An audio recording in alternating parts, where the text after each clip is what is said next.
Anakku sekalian, sekarang kita akan membahas tentang gerak harmonik sederhana atau GHS. Terlebih dahulu mari kita buka dengan membaca basmalah. Bismillahirrahmanirrahim. Sebelum kita membahas lebih lanjut, mari kita perhatikan animasi berikut ini. Benda-benda di atas, yaitu bandul dan pegas, sedang melakukan gerak harmonik yang sangat sederhana, karena geraknya cuma bolak-balik saja. Inilah yang dinamakan dengan gerak harmonik sederhana. Berikutnya, persamaan umum gerak harmonik sederhana. Kita lihat bahwa Y sama dengan A sin theta. Y itu simpangan, A itu amplitudo, theta itu sudut. Atau bisa juga ditulis dengan Y A sin omega T. Karena kita ingat bahwa pada saat kita belajar tentang gerak melingkar, theta itu sama dengan omega T. Atau bentuk lainnya adalah Y sama dengan A sin 2 phi psi, di mana theta atau omega T disebut dengan sudut fase, atau 2 phi psi disebut dengan sudut fase, dan psi-nya disebut dengan fase. Kalau kita lihat dari persamaan umum gerak harmonik, dia merupakan persamaan sinusoidal, Y A sin omega T. Kenapa bisa terjadi seperti itu? Untuk memudahkan kita memahami ini, mari kita perhatikan animasi berikut ini. Pada saat bandul melakukan gerak harmonik, kita lihat karena waktu terus bergerak maju ke depan, maka bentuk grafiknya juga merupakan grafik sinus. Demikian pula kepada pegas. Oleh karena itulah, maka persamaan untuk gerak harmonik atau GHS merupakan persamaan sinus atau yang kita kenal dengan sinusoidal. Berikutnya kita lihat kecepatan dan percepatan GHS. Kecepatan merupakan turunan dari simpangannya, bahwa V sama dengan dy per dt. Y karena Y A sin omega T, maka turunan dari sin omega T adalah W cos omega T, sehingga V sama dengan A omega cos omega T.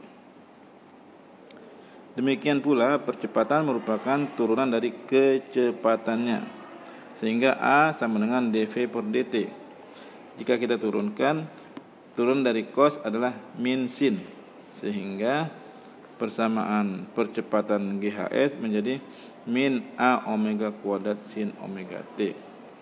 Kalau disederhanakan lebih lanjut, karena Y A sin omega T, maka A juga bisa kita buat persamaannya menjadi A sama dengan min omega kuadrat Y. Berikutnya, marilah kita bahas contoh soal berikut ini. Contoh soal yang pertama. Diketahui persamaan gerak harmonik Y sama dengan 20 sin 10 phi t cm. Yang ditanyakan besar amplitudo dan frekuensinya. Untuk menyelesaikan soal seperti ini, maka kita kembalikan ke persamaan umum gerak harmonik, yaitu Y sama A sin omega T. Sedang persamaan pada soalnya adalah Y 20 sin 10 phi t. Sehingga kita bisa lihat bahwa besar A sama dengan 20 cm dan besar omeganya adalah 10 phi. Karena omega adalah 2 phi f, maka f adalah omega per 2 phi. sehingga sama dengan 10V per 2V sama dengan 5 Hz. Jadi amplitudenya sebesar 20 cm dan frekuensinya 5 Hz. Jawabannya adalah yang D. Berikutnya kita coba lihat contoh yang lainnya. Contoh yang kedua, sebuah benda melakukan getaran harmonik dengan persamaan simpangan Y sama dengan 10 sin Vt cm. Kecepatannya simpangan setelah 3/4 sekon adalah, kita tahu bahwa persamaan kecepatan GHS adalah V A omega cos omega T.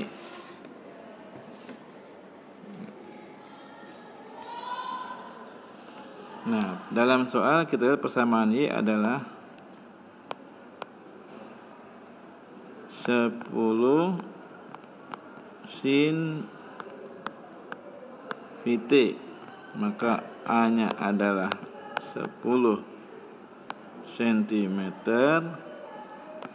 omeganya adalah V. Maka kita bisa masukkan ke persamaan V. V adalah 10 kali V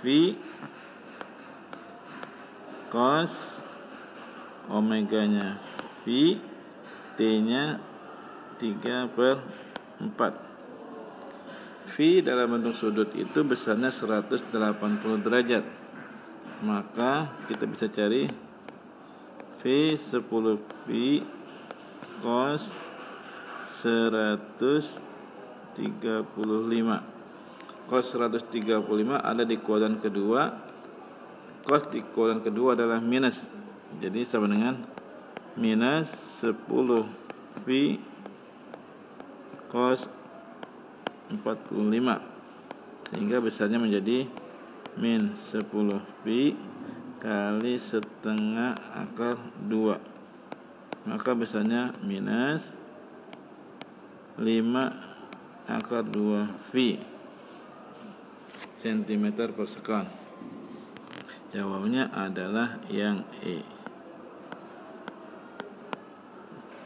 Nah, anak sekalian, demikianlah pembahasan tentang gerak harmonik untuk yang pertama ini. Berikutnya kita bisa simak lagi di kemudian hari. Demikian. Assalamualaikum warahmatullahi wabarakatuh.